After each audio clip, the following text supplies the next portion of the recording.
நம்ம ஃபஸ்ட்டு வந்து இந்த மாதிரி ஒரு ட்ரே எடுத்துக்கோங்க. மைசூர் பாக் ட்ரேனா இன்னும் கொஞ்சம் கனம் இல்லாமல் மெல்லிஸாக இருக்கும், இல்லை உயரம் இல்லாமல் சப்பையாக இருக்கும். நான் வந்து இது கேக்கு ட்ரே வந்து இது என்னது கேக்கு ட்ரே, மைசூர் பாக் ட்ரே இல்லை, அதனால் கேக்கு ட்ரே எடுத்துக்கிட்டு அதில் வந்து நம்ம எண்ணெய் தடவி வச்சுக்கலாம். ஃபஸ்ட்டு இதை ரெடி பண்ணி வச்சுட்டா நமக்கு மைசூர் பாக் ரெடி ஆனதும் எடுத்து ஊற்றுறதுக்கு கரெக்டாக இருக்கும். எண்ணெய் தடவிக்கலாம். நம்ம மெயினாக இந்த ஸ்வீட்டில் வந்து துளி கூட நெய் இல்லாமல் நம்ம எண்ணெயிலே செய்ய போகிறோம். சூப்பராக செம்ம டேஸ்ட்டாக எண்ணெயிலே செய்ய போகிறோம். அதனால் இதில் எண்ணெய் தடவிக்கலாம். நல்லா இந்த மாதிரி சுற்றிக்கிற இந்த ஓரத்தெல்லாம் இந்த கார்னர்லாம் நல்லா தடவிக்கலாம். அப்போ தான் நமக்கு மைசூர் பாகு ஒட்டாமல் வரும், எடுக்கும்போது ஒட்டாமல் வரும். அவ்வளோதான், இது அப்படியே இருக்கட்டும். Hi friends, welcome to Ramesh vlog. இன்றைக்கி நம்ம சூப்பராக ஒரு ஸ்வீட் செய்ய போகிறோம். வாங்க என்னென்னு பார்க்கலாம். இந்த தீபாவளிக்கு கடைகளில் போய் ஸ்வீட் ஸ்டாலில் போய் நம்ம ஸ்வீட் வாங்காமல் வீட்டிலே அருமையாக செஞ்சு சாப்பிட்லாம். நம்ம சட்டுனும் செஞ்சிடலாம், ஒரு 10 நிமிஷத்தில் சட்டுனும் செஞ்சிடலாம். ஹெல்த்தியாகவும் வீட்டிலே நம்ம டேஸ்டியாக சுத்தமாக செஞ்சு சாப்பிட்லாம். நான் வந்து அதுக்கு ஒரு அடிகனமான வானல் எடுத்து ஸ்டவ்வில் வச்சுருக்கேன். வானல் சூடானதுக்கப்புறம் 1 கப்பு அளவுக்கு நான் டம்ளரில் எடுத்திருக்கேன். மெஷர்மெண்ட் கப்பு இல்லாதவங்க இது மாதிரி டம்ளர் இல்லை ஒரு கிண்ணம் எதாவது எடுத்துக்கோங்க. நான் வந்து டம்ளர் அளவுக்கு எடுத்திருக்கேன். 1 டம்ளர் அளவுக்கு கடலை மாவு எடுத்திருக்கேன். இப்போ வானல் சூடானதுக்கப்புறம் நம்ம எடுத்து வச்சுருக்க கடலை மாவை மீடியம் ஃப்ளேம் வச்சு நல்லா வாசனை வர அளவுக்கு வறுத்துக்கலாம். மாவு வந்து தீயக்கூடாது, கலரும் மாறக்கூடாது. நம்ம மீடியம் ஃப்ளேம் வச்சு தான் வறுக்கணும்.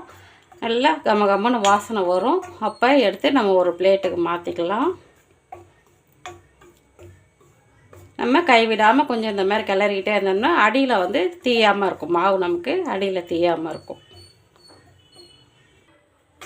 பாருங்கள், மாவு நல்லா வறுத்துட்டேன். ஒரு 2-3 நிமிஷத்துக்கு நல்லா கைவிடாமல் அடி பிடிக்காமல் மாவு கலரும் மாறாமல் நல்லா வாசனை வர அளவுக்கு வறுத்துட்டேன்.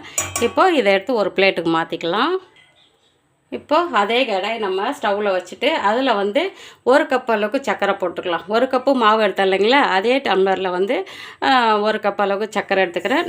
நீங்கள் ஸ்வீட் அதிகமாக சாப்பிட்றவங்களா இருந்தால் 1.5 கூட எடுத்துக்கலாம். நாங்கள் ஸ்வீட் வந்து அதிகமாக சாப்பிடுவோம், தப்பு இல்லை. திகட்டாமல் இருக்கணும் அப்படின்றதுக்காக நான் 1 கப் அளவுக்கு எடுத்துருக்கேன். இதுவே கரெக்டாக இருக்கும். 1 கப்பு அளவு சர்க்கரையே கரெக்டாக இருக்கும். நம்ம 1 கப்பு மாவுக்கு சரி சமமாக சர்க்கரை போட்டிருக்கோம். நம்ம கடாயில் சர்க்கரை போட்டுட்டு அதே டம்ளரில் ஒரு 3/4 டம்ளர் அளவுக்கு தண்ணி ஊற்றிக்கலாம். தண்ணி ஊற்றிட்டு ஸ்டவ் பற்ற வச்சுக்கலாம். இதுக்கு பாகு பதெல்லாம் தேவையில்லை. சர்க்கரை கரைஞ்சி நல்லா கொதித்து வந்தால் போதும். நல்லா கொதித்து அந்த பபுள்ஸாக வரும் பாருங்கள், நுர கட்டிட்டு வரும் இல்லைங்களா, அந்த பதம் வந்தால் போதும். நமக்கு மைசூர் பாகு சூப்பரான பதம் அது. பாகு பதெல்லாம் நம்ம பிசுக்கு பதம், கம்பி பதம் அதெல்லாம் எதுவும் இல்லை. நல்லா சர்க்கரை கரைஞ்சி வரட்டும். சர்க்கரை கரைஞ்சி நல்லா அந்த பபுள்ஸ் மேலே வந்ததுன்னா சூப்பரான பதம், நல்லா கரையட்டும். இப்போ நம்ம வறுத்தோம் இல்லைங்களா மாவு, அது வந்து ஆறுனதுக்கப்புறம் இந்த மாதிரி ஒரு பாத்திரத்தில் போட்டுக்கலாம். போட்டுட்டு நம்ம மாவு அளந்த டம்ளர்லேயே வந்து ஒரு 3/4 டம்ளர் அளவுக்கு ரீஃபண்ட் ஆயில் எடுத்துருக்கேன்.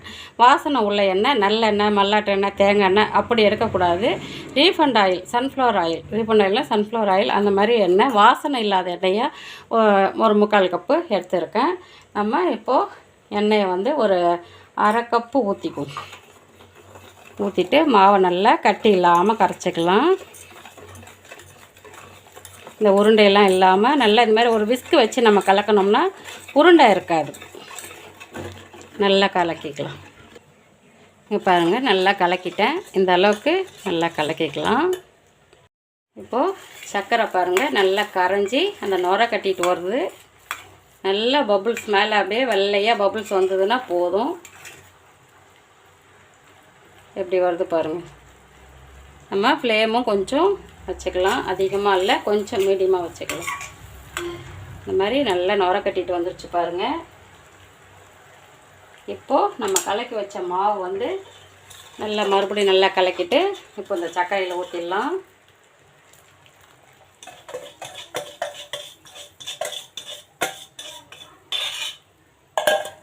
ஊற்றிட்டு கைவிடாமல் கொஞ்சம் கிளறிகிட்டே இருக்கணும்.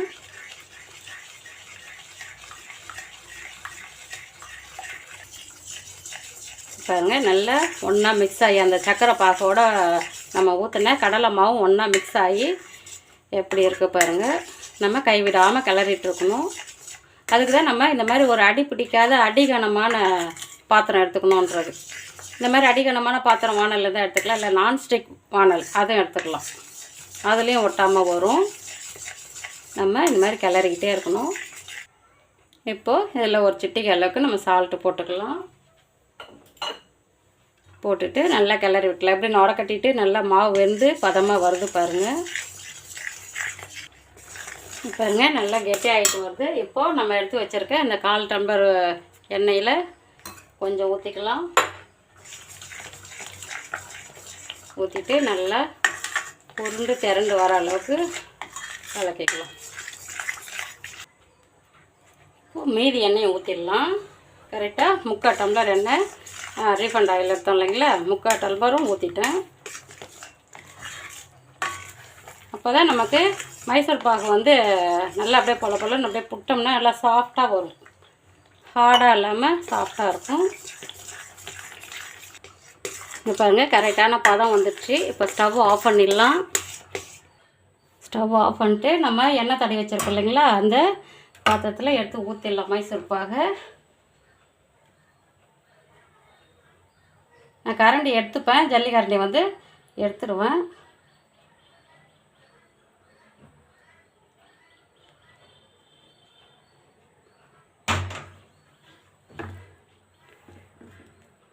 எல்லாத்தையும் ஒரே ஈவனாக அந்த மாதிரி தள்ளி விட்டுடலாம். அந்த சூடோடு இந்த மாதிரி ஒரே ஈவனாக தள்ளி விட்டோம்னா நமக்கு இது ஆறினோடனே அப்புறம் ஒன்றும் பண்ண முடியாது, செட் ஆகிடும்.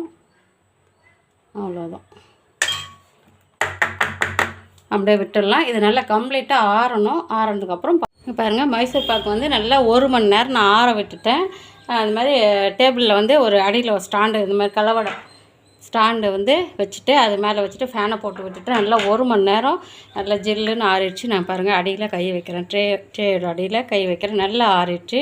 எப்படி செட் ஆகிருக்கு பாருங்கள், எப்படி செட் ஆகிருக்கு பாருங்கள் மைசூர் பாக்கு. சூப்பரான பதம் நம்ம செஞ்சது, சூப்பரான பதம். இப்போது பீஸ் போட்டுக்கலாம். கத்தி இந்த மாதிரி ஒரு ஷார்ப்பான கத்தி எடுத்துக்கணும். எடுத்துகிட்டு நம்ம பீஸ் போட்டுக்கலாம்.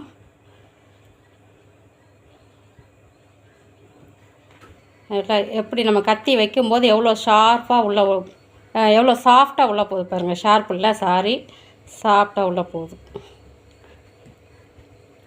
அப்படியே கொஞ்சம் கொஞ்சமாக உடையாமல் நம்ம அப்படியே கட் பண்ணிக்கலாம்.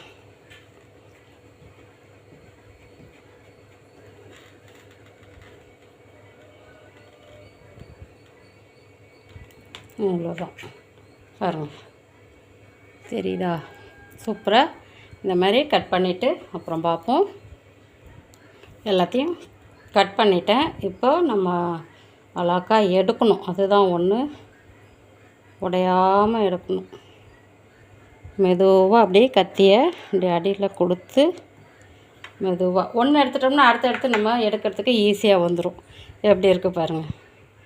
நம்ம மேலே கட் பண்ணும்போது கொஞ்சம் இந்த மாதிரி பிசுறு மாதிரி வரும் தான். எப்படி இருக்குது பாருங்கள். சூப்பரான எண்ணெய் மைசூர் பாக்கு, ஆயில் மைசூர் பாக்கு. நம்ம நெய் ஊற்றாமல் சூப்பராக செஞ்சுருக்கோம். எல்லாம் செம்ம டேஸ்ட்டாக இருக்கும். நான் ஏற்கனவே செஞ்சு சாப்பிட்டு பார்த்துட்டு தான் எப்படி இருக்குதுன்னு பதம் பார்த்துட்டு தான் உங்கள் கூட இப்போ ஷேர் பண்ணிக்கிறேன். இந்த மாதிரி எல்லாத்தையும் எடுத்துகிட்டு நம்ம பிளேட்டில் வச்சுக்கலாம்.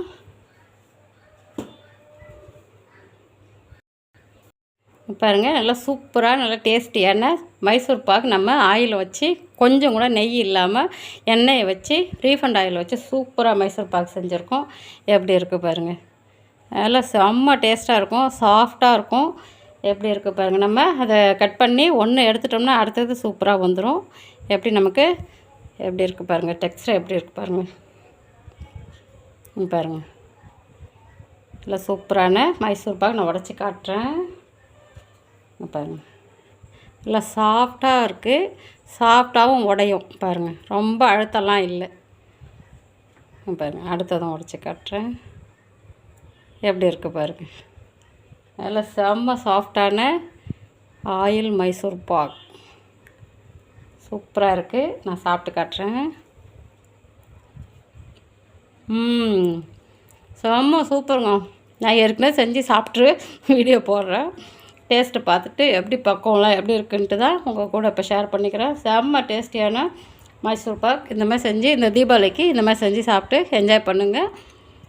இந்த வீடியோ உங்களுக்கு பிடிச்சிருந்தா லைக் பண்ணுங்கள், ஷேர் பண்ணுங்கள், சப்ஸ்கிரைப் பண்ணுங்கள். தேங்க்யூ.